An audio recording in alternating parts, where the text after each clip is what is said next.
बच्चे भी बहुत ज़्यादा खुश हैं। देखें ये कितने हैप्पी हैं, एंजॉय कर रहे हैं। वाओ,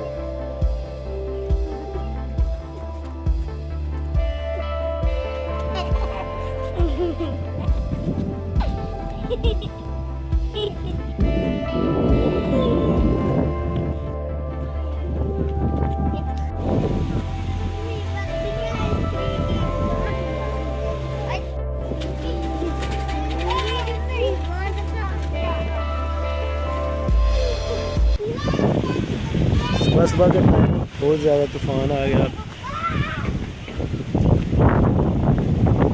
बादल भी बहुत गहरे छाए हैं। बारिश बरस जाए तो अच्छा है, क्योंकि इस बार तो गर्मी ख़त्म ही नहीं हो रही है। अभी सितंबर की आज 16 तारीख है।